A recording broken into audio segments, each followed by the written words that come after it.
Oi, lu mau pergi main nggak? Kemana? Ke kota sebelah. Berapa hari emang? Ya, sekitar 3 bulan lah. Oke.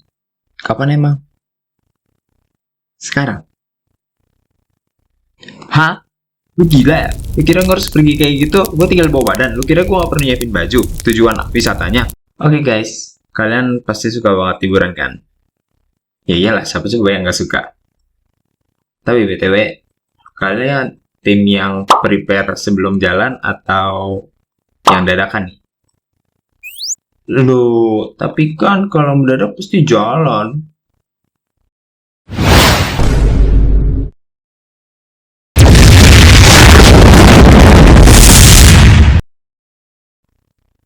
Jujur, gue tim prepare. Karena pasti ada beberapa hal yang perlu disiapin.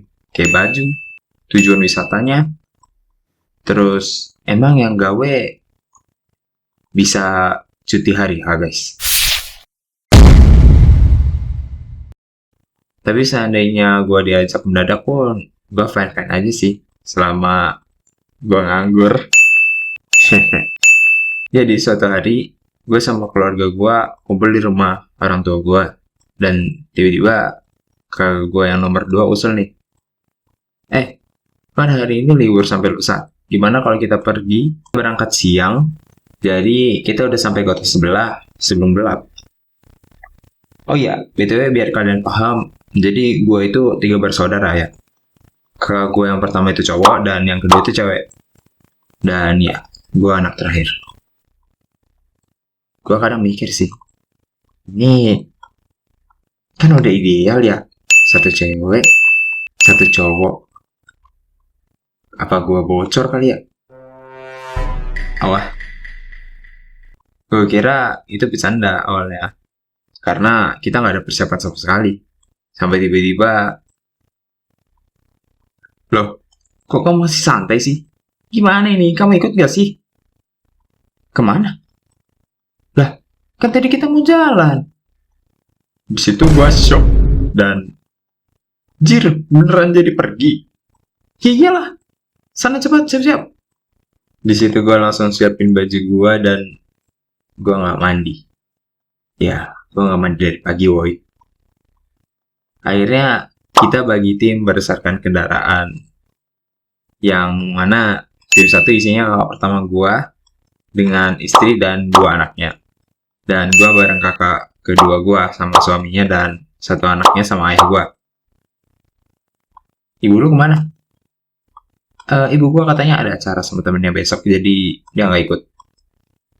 Nah, karena kita nggak lewat jalan poros utama nih, kakak pertama gue yang nolep itu ngikutin kakak kedua gue. Karena kakak kedua gue sudah pernah lewat jalur alternatif ini bareng suaminya. Dan karena kita lewat jalur alternatif, kita makan waktu sekitar 30 menit lebih lama. Ya, daripada kita harus bergulat sama truk-truk besar ya guys ya. Dan kebetulan jalan ini lewat pesisir, jadi selama di perjalanan kita dapat pemandangan yang lumayan jauh lebih bagus. Kita ngelewatin sungai, persawahan, pantai, hutan, sawit, dan jalur tambang. Dan karena kita berangkat lebih telat dari rencana, kita masih di perjalanan bahkan sampai hari sudah gelap. Dan akhirnya kakak gue dapet telepon dari kakak gue yang pertama. Rin, ini bocil-bocil kelaparan, ntar berhenti cari warung dulu ya. Oke, mau makan apa mereka? Terserah katanya. Sip. Sampai akhirnya setelah beberapa meter kita jalan, kita nemu warung nasi goreng. Dan gue turun buat mastiin warungnya dan gue tanyalah sama ponakan gue ini. Ren, ini nasi goreng mau nggak? Maunya yang kuah-kuah. Tadi katanya terserah. Oke. Dan akhirnya kita lanjut perjalanan buat nyari warung bakso aja. Sampai akhirnya kita berhenti di warung bakso dan ternyata di situ juga ada mie ayam. Langsung lah gue pesen, "Kak, mie satu ya." "Maaf dek, ayamnya habis." Hah? Dan ya udah akhirnya gue pesen nasi sama ayam goreng. Sampai akhirnya kita sampai di hotel kota A. Iya, kita sebut aja kota A. Paling ntar kalian juga tahu ini di mana. Kita bagi 3 kamar. Gue sama ayah gue dan kakak-kakak gue bareng keluarganya masing-masing. Dan karena kamar yang terbatas, kita cuma dapat kamar yang smoking. Dan info aja nih ya, ayah gue nih sensitif banget sama bau asap. Nggak cuma asap rokok, tapi ya berbagai asap. Dan akhirnya kita pergi ke kamar masing-masing. Dan ya, kelihatan si ayah gue agak kurang nyaman sama kamarnya. Tapi ya mau gimana. Sampai tiba-tiba gue dapet kabar dari istri kakak gue yang pertama. "Ya, ini ada kamar kosong," kata resepsionis. "Coba kamu turun dulu, ambil kuncinya." Dan akhirnya gue sama ayah gue angkut barang-barang dan kita pergi ke lift buat turun ke lantai bawah. Sampai kita di bawah, gue ketemu sama istri kakak gue dan gue terima kuncinya. Dan kita naik pakai lift bertiga. Dan setelah gue coba pencet tombol liftnya nggak gerak, jir. Gue udah coba neken buka tutup pintu, tapi itu nggak ngaruh.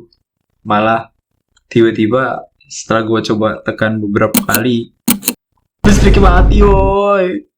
Dan jujur gue panik banget. Karena lo ngebayangin gak sih, gue tiba-tiba di dalam lift bertiga dan listriknya mati.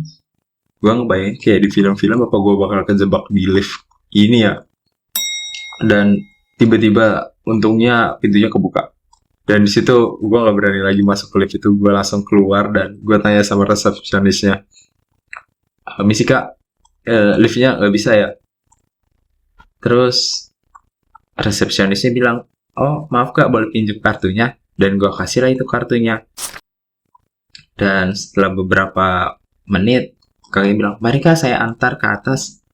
Dan ya, kita berempat ke atas dengan lift yang sama. Dan ketika resepsionisnya mencet, bisa woi, liftnya naik. Setelah gue perhatikan ternyata gue lupa ngetep kartunya, coy. Ternyata di samping tombol-tombol lift itu ada satu kotak yang buat sensor di mana kita harus ngetap kartu sebelum kita mencet tombol. Di situ gue malu sejadi-jadinya. Gue ngerasa bego banget, bejir. Akhirnya kita balik ke kamar yang baru dan kita istirahat karena besok pagi kita harus bangun pagi buat persiapan pergi ke destinasi berikutnya. Dan besok paginya kita berangkat ke destinasi yang sudah kita rencanakan dan itu semacam taman wisata gitu, yang mana ada beberapa wahana dalamnya kayak rainbow slide, area dino, kolam renang, dan lain-lain. Awalnya setelah kita beli tiket dan masuk ke dalam kawasannya, kita pergi naik rainbow slide dulu. Jujur, gue biasa aja sih. Dan kita langsung lanjut ngelewatin area dino. Semua tampak normal sampai kita ngelewatin satu dino yang tiba-tiba bunyi, woi. Gue sama ponakan gue kaget sejadi-jadinya. Dan kalian pasti nggak nyangka. Karena jujur suara dinonya serem banget. Ketika gue lewat sama ponakan gue, tiba-tiba The Bluetooth device. Ya, gue langsung tatap-tatapan sama ponakan gue dan kita ketawa sejadi-jadinya. Kemudian setelah situ kita ngeliat ada keramaian dan kita mulai penasaran dan kita dekatin, ternyata itu pria Solo. Iya, boy, itu pria Solo yang itu. Ini fotonya. Akhirnya setelah mobil sholat di sana dengan cuaca yang jujur panas banget, kita mutusin buat balik dan istirahat karena sorenya kita ada tempat selanjutnya yang mau kita kunjungi. Kita mau naik kapal. Ya, tapi bukan kapal di laut, tapi di sungai. Kita di sana bisa menikmati pemandangan yang sangat epik dan pasti kalian jarang banget temui di sungai-sungai lainnya. Karena pemandangan yang ini cukup unik, yaitu ya kapal batu bara. Kita ngeliatin kapal batu bara yang berlalu lalang di sungai ini. Pasti dari sini beberapa kalian ada yang mulai tahu ini di mana. Ya, gua tinggal di salah satu kota di provinsi yang sama dengan kota ini. Coba, mungkin beberapa kalian yang tahu bisa komen di bawah ya guys ya. Mungkin sampai situ aja sih guys. Thank you guys. Oke, mungkin sampai segitu aja sih. Mungkin gua buat video-video kedepannya bakal gua persingkat deh, karena jujur gua agak mau mati gambarnya. Karena ya gitulah guys. Jadi itu rencana gua sih. Cuman nggak tahu nanti misalnya apakah gua bakal beneran pendekin durasinya buat seterusnya, atau mungkin cuman buat beberapa video kedepannya. Tapi ya itu aja sih yang mau gua sampaikan di ending ini. Itu aja. Bye bye.